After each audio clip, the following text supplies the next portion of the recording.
the leader used the excuse of a work inspection to secretly flirt with female employees in the company. Little did he know, a colleague suddenly shouted "Leader" by, and scared both of them out of their wits. "Department head, how can you not even print a document?" Seeing "Leader" by, she suddenly snapped at the department head. The colleague was so startled, she made an immediate about-face. Xiaojing huffed and said, "What a useless leader." She then shoved the document into Pan Zhuyan's arms, and yelled, "Did you learn now?" Pan Zhuyan, with a face full of grievance, could only hold the document and walk away, sulking. Seeing that her boyfriend was still upset, Xiaojing grabbed his sleeve and kept comforting him. She said, "I yelled like that because I didn't want the others to know about us. I had no choice but to yell at you." Upon hearing this, Pan Zhuyan's mood improved a bit, but suddenly, Xiaojing yelled at him again. She scolded him for being an incompetent leader who wouldn't listen to good advice. It turns out two colleagues had arrived on the rooftop, and just happened to see them together. Xiaojing had no choice but to perform again, but it was this sudden mood change that caused Pan Zhuyan's mood to plummet again. At this point, Xiaojing could only smile and say, "As long as you're happy, I'll do anything,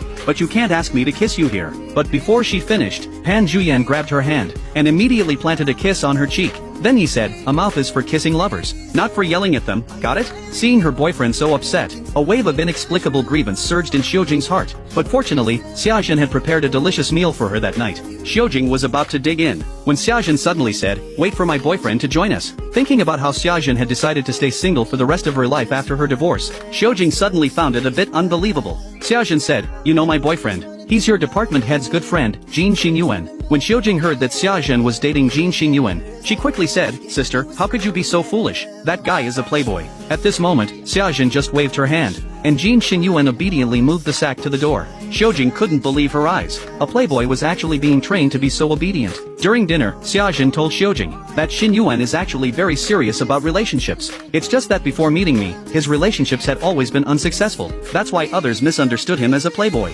From now on, you can't describe my boyfriend like that. Then she asked about Xiaojing's relationship with the department head. To keep the secret of their relationship going, Xiaojing quickly shook her head and said, "It's terrible." Hearing this, Xiaojin finally felt at ease. But little did she know, as soon as Xiaojing left her shop, she eagerly went to find her boyfriend, Pan Zhuyan. The two cuddled sweetly on the lakeside steps, listening to music. Xiaojing noticed that the song Pan Zhuyan was listening to was the same one she used to listen to with her first love over 10 years ago. That year, Xiaojing's mother passed away from illness. Young Xiaojing wiped her tears and tightly held her younger brother's hand. She secretly vowed to take care of the family from then on. So even when she was bullied by classmates at school, she never told her dad. Looking at the wounds on her hands, Xiaojing knew that only by becoming stronger could she stop being bullied. In her senior year of high school, Xiaojing was so outstanding that she was admitted to a Korean university. At that moment, facing insults from a rich girl, she boldly stood up and threw the girl's books into the rain. Though Xiaojing seemed tough on the outside, she secretly longed for someone to protect her. Just when she placed